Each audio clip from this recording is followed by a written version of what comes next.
ഉണ്ടാക്കിയാലോ? ഉണ്ടാക്കാം ഉണ്ടാക്കാം. ഓക്കെ.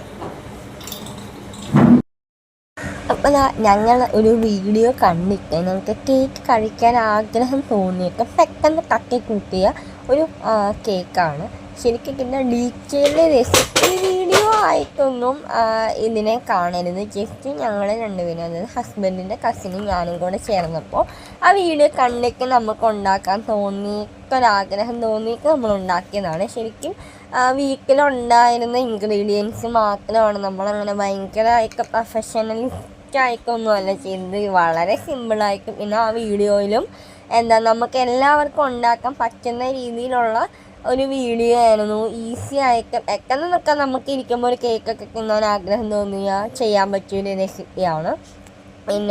പിന്നെ ഇൻഗ്രീഡിയൻസ് എന്നൊക്കെ പറയുന്നത് ജസ്റ്റ് ഇങ്ങനെ പഞ്ചസാര പൊടിച്ചെടുക്കുക, പിന്നെന്താ കൊക്കോ പൗഡർ, മൈദ, മുട്ട, വാനില എസൻസ്, പാല്, പിന്നെ കുറച്ച് എണ്ണ, അതൊക്കെ തന്നെയുള്ളൂ. പിന്നെ ഇന്നത്തെ കാലത്ത് ഈ കേക്കൊക്കെ ഉണ്ടാക്കാൻ അറിയാത്ത ആരും ഉണ്ടെന്ന് എനിക്ക് തോന്നണില്ല. യൂട്യൂബിൽ കയറി ജസ്റ്റ് കേക്ക് വീഡിയോ അല്ലെങ്കിൽ റെസിപ്പി വീഡിയോസ് സെർച്ച് ചെയ്താൽ ഇഷ്ടം പോലെ വീഡിയോസാണ് ഇന്ന് കാണാൻ പറ്റുന്നത്. അതുകൊണ്ട് അങ്ങനെ ഡീറ്റെയിൽഡ് വീഡിയോ, കുക്കിംഗ് വീഡിയോ ആയിട്ടൊന്നും ഇങ്ങനെ കാണരുത്. ഞങ്ങൾ രണ്ടുപേരും കൂടെ ചേർന്നപ്പോൾ ഉണ്ടായൊരു കുറച്ചൊരു മൊമെൻ്റ് അല്ലെങ്കിൽ ആ ഒരു മേക്കിംഗ് വീഡിയോ ആണ്.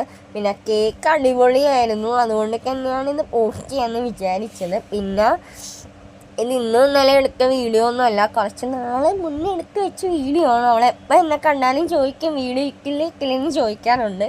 അപ്പോൾ ഇന്നെന്തായാലും ഒന്ന് ജസ്റ്റ് വോയിസ് ഓവറൊക്കെ കൊടുത്ത് സെറ്റ് ചെയ്യാമെന്നൊക്കെ വിചാരിച്ചു. പിന്നെ കാണുന്ന പോലെ അങ്ങനെ ഭയങ്കര ടൈമൊന്നും എടുത്ത് ചെയ്യുന്നതാണ്, നമുക്ക് പെട്ടെന്ന് തന്നെ. പിന്നെ ഓവനൊന്നും വേണ്ട, ഗ്യാസിൽ തന്നെ നമ്മുടെ വീട്ടിലുള്ള പാത്രത്തിൽ തന്നെ വെച്ച് ചെയ്യാൻ പറ്റിയ സാധനമാണ്. ഞാൻ എപ്പോഴും നമ്മളുടെ സിമ്പിളായിട്ട് അല്ലെങ്കിൽ സാധാരണക്കാർക്കും കൂടെ അഫോർഡബിളായ അല്ലെങ്കിൽ പറ്റുന്ന രീതിയിലാണ് ഞാൻ എപ്പോഴും എല്ലാം ട്രൈ ചെയ്യാറുള്ളത്. ഇത് അതുപോലത്തെ ഒരു സാധനമാണ്. പിന്നെ എല്ലാ വീക്കിലും കാണുന്ന സാധനങ്ങളൊക്കെ തന്നെയാണ്. പിന്നെ ഈ കൊക്കോ പൗഡർ മാത്രം ചിലപ്പോൾ എല്ലാ വീക്കിലും കാണണം, എപ്പോഴും നമ്മൾ സ്റ്റോർ ചെയ്ത് വെക്കണമെന്ന്. എന്തോ ഭാഗ്യത്തിന് എൻ്റെ കയ്യിലൊന്നും ഉണ്ടായിരുന്നത് കൊണ്ട് മാത്രമാണ്. കാരണം കൊക്കോ പൗഡറൊന്നും നമ്മൾ എപ്പോഴും സ്റ്റോർ ചെയ്ത് വെക്കില്ലല്ലോ. വാനില എസൻസ്, പിന്നെ ബാക്കി മൈദ, മുട്ട, അത് ഒക്കെ മിക്കപ്പോഴും കാണുമെങ്കിലും ഈ കൊക്കോ പൗഡറൊന്നും നമ്മൾ എപ്പോഴും സ്റ്റോർ ചെയ്ത് വെക്കില്ല.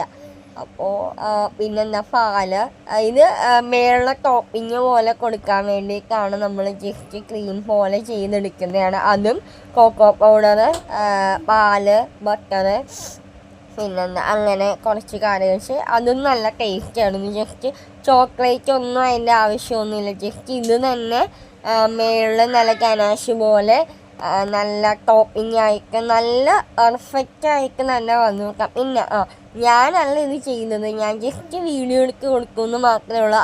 ഹസ്ബൻഡിൻ്റെ കസിനാണ്, അവൾ തന്നെയാണ് എല്ലാം ചെയ്യുന്നത്. പിന്നെ ഞാൻ സൈഡിൽ നിന്ന് ഇതെടുക്ക് ചെറിയ ചെറിയ ഹെൽപ്പുകൾ ചെയ്ത് കൊടുക്കുന്നല്ലാതെ ഫുള്ള് ചെയ്യുന്നത് ആൾ തന്നെയാണ്. പിന്നെ ഫർഹയ്ക്കാണെങ്കിലും ആ സമയത്ത് കേക്ക് ഭയങ്കരമായിട്ട് ഇഷ്ടപ്പെട്ടു. പിന്നെ ഫർഹ കേക്കിൻ്റെ ഒരു ഇഷ്ടമുള്ള ഒരാളാണ്. അത് എന്നെപ്പോലെ തന്നെയാണെന്നാണ് എനിക്ക് തോന്നുന്നത്. ആ കാര്യത്തിൽ കേക്കൊക്കെ അവർക്ക് ഭയങ്കര ഇഷ്ടമുള്ള കാര്യമാണ്. അപ്പം പിന്നെ ടോപ്പിങ് ചെയ്യാനുള്ളത് ആയിക്കണ്ടിനി അതൊന്ന് തണുക്കണം. തണുത്തതിന് ശേഷം നമ്മുടെ കേക്ക് ഓൾറെഡി അവിടെ റെഡിയായിട്ട് ഇരിപ്പുണ്ട്. അതിൻ്റെ വീഡിയോ മിസ്സായെന്ന് തോന്നുന്നു. അപ്പം കേക്ക് റെഡി ആയിട്ടുണ്ട്. നമ്മൾ കുക്കിയൊക്കെ നോക്കിയായിരുന്നു. എന്നിട്ട് ഇനി അതിൻ്റെ മുകളിൽ ടോപ്പിങ് പോലെ ആ ചോക്ലേറ്റ് ഗണാഷ് ഒഴിക്കുകയാണ്. ശരിക്കും വായിന്ന് വെള്ളം വരുന്നത് കാണുമ്പോൾ അപ്പം നല്ല അടിപൊളി. പിന്നെ എല്ലാ അടുക്കേക്കും സ്പ്രെഡൊക്കെ ചെയ്ത് കൊടുത്ത് നല്ല യമ്മി ചോക്ലേറ്റ് കേക്ക്. ഇത് കണ്ടുകഴിഞ്ഞ് എനിക്കൊന്ന് വോയിസ് ഓവർ കൊടുക്കുക കഴിയുമ്പോൾ ഒന്നും കൂടെ ഉണ്ടാക്കിയാൽ കൊള്ളാമെന്ന് തോന്നുന്നുണ്ട്. കണ്ടിട്ട് നല്ല അടിപൊളിയായിരുന്നു. നിങ്ങൾ പാത്രം ഒന്നും മൈൻഡ് ചെയ്യുന്നത് നമ്മൾ നോർമൽ ആൾക്കാരല്ലേ, സാധാരണ. പക്ഷെ അത് സംഭവത്തിൻ്റെ ഇത് ടേസ്റ്റ് അടിപൊളിയായിരുന്നു. ആദ്യം ഞാനാണ് എടുക്കുന്നത്, ഭയങ്കര ഫ്ലോപ്പായി. പക്ഷെ സംഭവം അടിപൊളിയായിരുന്നു. ഫർഹയ്ക്ക് ഞാൻ കൊടുത്തു. ഫർഹാദ് ആസ്വദിച്ചത് ആ മൂക്കിൽ വായിലൊക്കെ ആക്കിയിട്ടുണ്ട്. അവൾ ഭയങ്കര ആസ്വദിച്ച് കഴിച്ചു, അവൾക്ക് ഭയങ്കര ഇഷ്ടമായി.